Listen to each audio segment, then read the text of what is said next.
Bismillahirrahmanirrahim. Assalamualaikum warahmatullahi wabarakatuh. Kami dari kelompok 1 akan mempresentasikan materi tentang organogenesis pada tumbuhan. Baik, sebelum masuk di materi pertama, saya akan memperkenalkan anggota kelompok saya. Yang pertama ada saya sendiri, Siti Ainun Ahmad. Yang kedua, saya Muhammad Andre Ibrahim.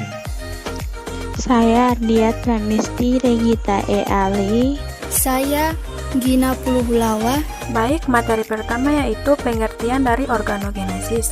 Organogenesis adalah proses perkembangan pucuk atau akar adventif dari dalam sel-sel kalus. Proses tersebut terjadi setelah periode istirahat pada pertumbuhan kalus antara saat pengkulturan eksplan dengan terjadinya induks. Yang kedua, ada organogenesis merujuk kepada proses yang menginduksi pembentukan jaringan sel atau kalus menjadi tunas dan tanaman sempurna. Proses ini diawali oleh hormon pertumbuhan. Baik, selanjutnya pemateri kedua dipersilahkan. Proses organogenesis. Kita ketahui bersama dalam pengertiannya bahwa organogenesis merupakan proses pembentukan dan perkembangan tunas dari jaringan meristem. Proses organogenik dimulai dengan perubahan sel parenkim tunggal atau sekelompok kecil sel, di mana selanjutnya membelah menghasilkan suatu massa sel globuler atau meristemoid bersifat kenyal dan berkembang menjadi primordium pucuk atau akar. Kejadian ini dapat terjadi langsung pada eksplan atau tidak langsung melalui pembentukan kalus. Baik, selanjutnya mari kita saksikan bersama video mengenai proses pertumbuhan akar lateral.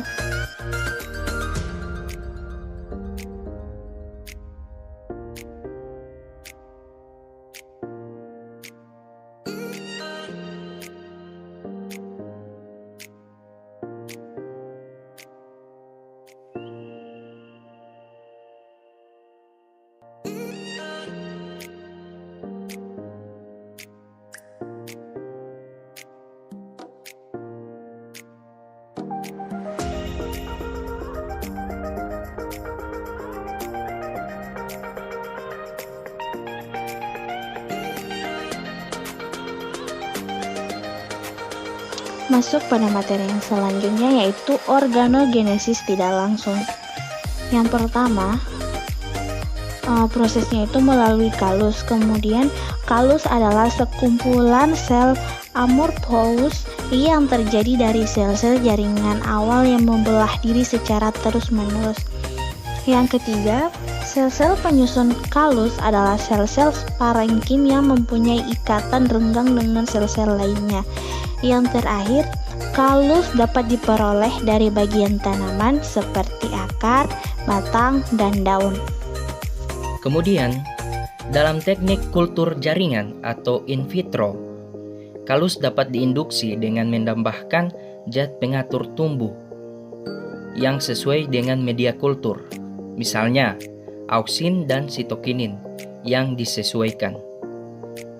Jika konsentrasi auksin lebih besar daripada sitokinin, maka kalus akan terbentuk. Sedangkan jika konsentrasi sitokinin yang lebih besar dibandingkan dengan konsentrasi auksin, maka yang terbentuk bukanlah kalus, melainkan tunas. Kemudian kultur kalus memiliki potensial morfogenetik yang bervariasi. Lalu sering gagal beregenerasi membentuk tunas atau hanya membentuk akar. Artinya, kalus ini lebih sering beregenerasi membentuk menjadi tunas. Kemudian, kalus akan menghasilkan tanaman dengan genetik yang bervariasi tadi. Selanjutnya kita masuk materi organogenesis langsung. Yang pertama, proses organogenesis langsung ini terjadi langsung pada eksplan. Yang kedua, untuk perbanyakan tunas dapat diinisiasi langsung dari tunas adventif. Selanjutnya yang ketiga, tergantung pada bagian tanaman yang digunakan sebagai eksplan dan jenis tanaman yang dikulturkan. Selanjutnya yang keempat, tahapan organogenesis langsung ini dibagi menjadi 2 tahap. Tahap yang pertama disebut dengan tahap inisiasi dan tahap yang kedua disebut dengan tahap multiplikasi tunas. Eksplan adalah bagian dari tanaman yang dijadikan sumber perbanyakan dalam kultur jaringan. Eksplan dapat berupa potongan daun, bonggol, potongan akar, biji, bunga, dan bagian lain dari tanaman.